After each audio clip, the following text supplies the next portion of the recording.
Bismillahirrahmanirrahim. Assalamu alaikum. Welcome back to SEA Ali Coaching Academy Aptabad and my YouTube channel English with Ali Sudais. Today we're going to talk about the tenses, the second part of the tenses. So this is the second tense, which is called present continuous tense. The name is present continuous tense. As the name indicates, this is present, like something which happens now, recently, is called present. If something happens now or something is happening now, there is difference. If something happens, that is present indefinite tense. While when something is happening, then it is present continuous tense. एक ऐसा काम जो कि होता है उसको present indefinite tense कहते हैं, और जो हो रहा है अभी इसी टाइम हो रहा है. असल में यहाँ दो बातें हैं जो कि आपने समझनी है. हम ये समझते हैं कि सिर्फ ये जुमला या ये जो प्रेजेंट कंटिन्यूस टेंस है ये हम वहाँ इस्तेमाल कर सकते हैं जहाँ एक चीज़ अभी हो रही है, लेकिन इसके और इस्तेमाल भी हैं जिनके बारे में हम आज डिटेल में बात करेंगे, क्योंकि ये काफ़ी ज़्यादा आपने देखा होगा कि जो इस्तेमाल होता है. और जो स्पॉटिंग एरर है आपके टेंसेस में जो आपकी इसमें आए हैं, मैंने इसलिए अली सीरीज़ की किताब इधर रखी है और इसकी कुछ एग्जांपल्स या कुछ चीज़ें मैं बताऊंगा जो कि पास्ट पेपर के एमसीक्यूज़ में ये आए हैं, और पास्ट पेपर के एमसीक्यूज़ में कैसे आई हैं, कहाँ से आई हैं और वो गलतियाँ कहाँ होती हैं जो कि आपने समझनी है. ओके, अगर आप स्ट्रक्चर समझते हैं कि what is the structure of present continuous tense, इसका मतलब है कि गलतियाँ स्पॉट करना आपके लिए कोई मसला नहीं है. ओके, फॉर एग्जांपल सबसे पहले ही यहाँ होता है सब्जेक्ट, फिर होता है वर्ब, फिर होता है ऑब्जेक्ट. ये हमने पढ़ा है और बड़ा आसान तरीन है. सब्जेक्ट आप जानते हैं कि क्या होता है, कोई नाउन होता है या प्रोनाउन होता है, ठीक है. यहाँ वर्ब होता है, लेकिन वर्ब यहाँ याद रखिए, this verb contains two parts. Okay, हम जो जैसे कहते हैं कि प्रेजेंट पार्टिसिपल, लेकिन यहाँ मैं आपको सिंपल करता हूँ. यहाँ एक हेल्पिंग वर्ब इस्तेमाल होता है, हेल्पिंग वर्ब प्लस इसके साथ इस्तेमाल होता है वर्ब, और वर्ब के साथ एंड में ing आता है. ये एक होता है, एक ये हो गया और दूसरा ये हो गया. And the last one is object, ठीक है. ओके, अब नाउन कौन सा है आप जानते हैं. नाउन कहते हैं नाम हो सकता है. फॉर एग्जांपल हम लेते हैं आरफा, अली, ठीक है, हमज़ा, एक नाम, सिंगल मैं एक नाम की बात करूँगा. या इसकी जगह हम इस्तेमाल कर सकते हैं ही, आल्फ़ा के लिए हम इस्तेमाल कर सकते हैं शी, या हम इस्तेमाल कर सकते हैं एट, मतलब जो एक के लिए इस्तेमाल होता है. अब आते हैं हम दो चीज़ों की बात करते हैं, या दो से ज़्यादा, जिसको कहते हैं प्लूरल. अब एक हो तो उसको कहते हैं सिंगुलर, दो हो या टू और मोर देन टू उसको कहते हैं प्लूरल. अब प्लूरल के लिए हम क्या इस्तेमाल करते हैं, वी है, वी हम, यू आप, आई दे, ये याद रखना है. ओके, यहाँ जैसी अगर सिंगुलर है, स्ट्रक्चर को समझना है. आई एम डैम श्योर कि आप लोगों ने पहले पढ़ा होगा और यहाँ आपकी रिवीजन हो जाएगी. हेल्पिंग वर्ब इस्तेमाल करते हैं इन सब के साथ इज़, और इन सब के साथ इस्तेमाल करते हैं आर, इज़ एंड आर, ठीक है. ओके, याद रखना एक और लफ्ज़ ये है, एक है आर, एक होता है और हम ये करते हैं कि दोनों को आर कहते हैं, आर बल्कि हम आम कहते हैं. लेकिन अगर आपने सही इंग्लिश में पढ़ना है, ये आर है, आर. या हम अगर ब्रिटिश इंग्लिश इस्तेमाल करते हैं फिर आ कहते हैं. They are coming, they are coming, right. और मैं कहता हूँ मी और हिम, या मैं कहूँ बुक और पेन, बुक और पेन.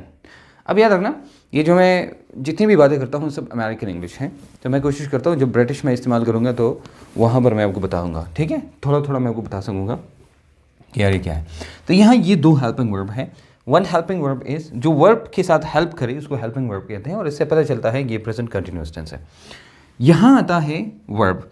वर्ब फॉर एग्जाम्पल कोई भी वर्ब आता है और उसके साथ क्या होता है, वर्ब ing, वर्बिंग, ऐसे होता है। फॉर एग्जाम्पल मैं कहूँ present first form of the verb go और उसके साथ ing लगाओ। इस तरह ईट और उसके साथ ing लगाओ, ये हो गया। फॉर एग्जाम्पल मैं कहूँ रीड, उसके साथ ing लगाओ, रीडिंग हो गया। टीच, टीचिंग हो जाता है।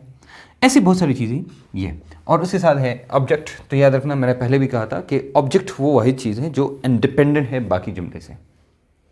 This is independent. For example he is going to bazaar. तो ये देखो, ये प्रेजेंट इंडेफिनिट टेंस में, प्रेजेंट परफेक्ट कंटिन्यूस टेंस में, प्रेजेंट कंटिन्यूस टेंस में, किसी भी टेंस में जब आप बात करते हैं तो ये सेम होता है।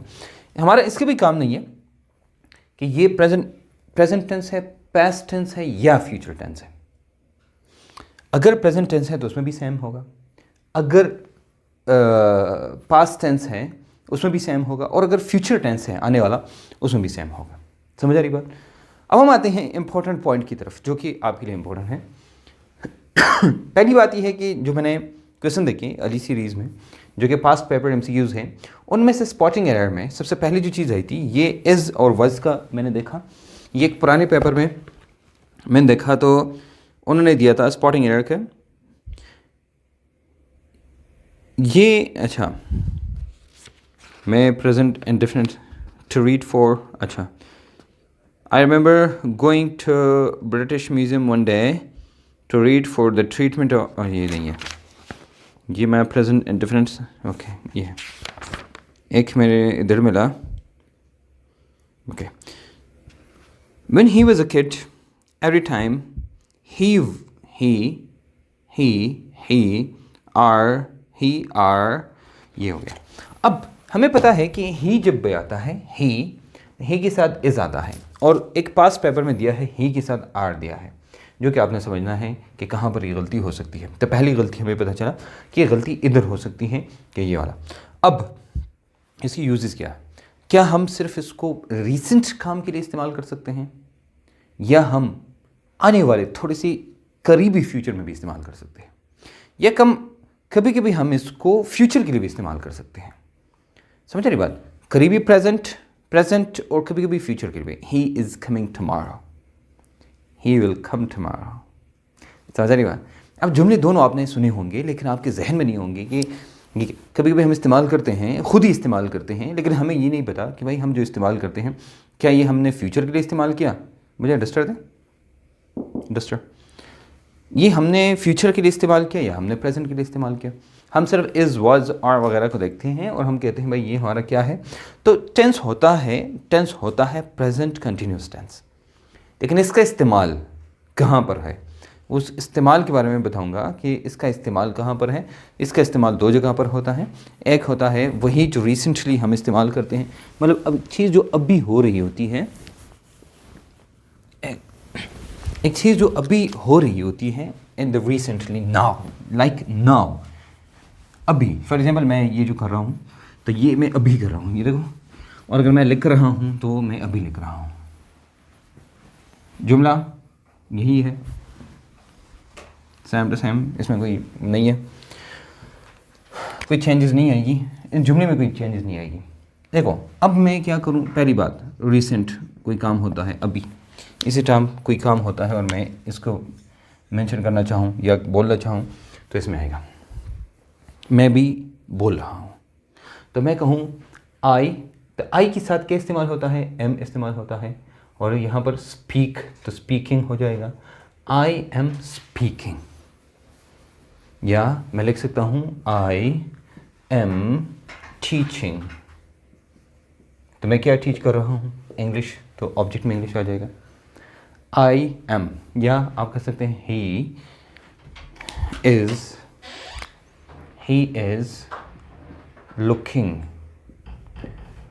एट मी, या ये भी शी इज़ स्टेयरिंग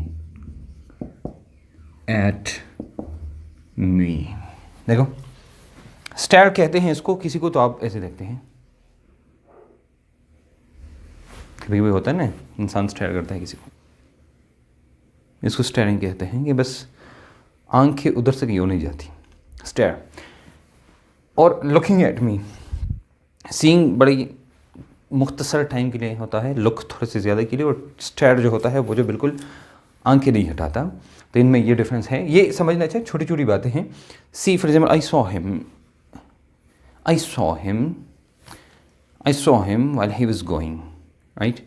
मैं सिर्फ ये कर रहा हूँ कि सी सास की बात कर रहा हूँ। सी, आई एम सीइंग हिम। तो सीइंग का मतलब ये नहीं है कि मैं उसको देख रहा हूँ तो मैं इसको बिल्कुल, एक लुक, जैसे आपने देखे ना, लुक मतलब मुझे देखो। टर्किश में इसको कहते हैं बक।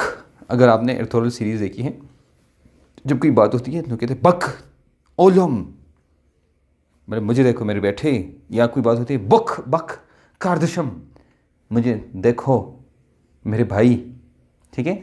कस कार्दशम, बक कस कार्दशम। तो बक का मतलब look at me my daughter, look कहते हैं। अब ये है he is staring at me, he is looking at me, I'm teaching English, I am speaking। तो ये ऐसे जुमले हैं जो आपको पता चल गए। एक तो ये है जो अभी हो रहा है, अभी हो रहा है, इसको प्रेजेंट कंटिन्यूस टेंस कहते हैं। अब थोड़े से हम आते हैं कमिंग, यानी नियर फ्यूचर की बात करेंगे। नियर फ्यूचर या नियर प्रेजेंट में कहूँगा, नियर प्रेजेंट। अब नियर प्रेजेंट में कोई चीज़ ऐसी होती है, फॉर एग्जाम्पल देखो, I am going to library after the class। तो ये आपने देखा होगा।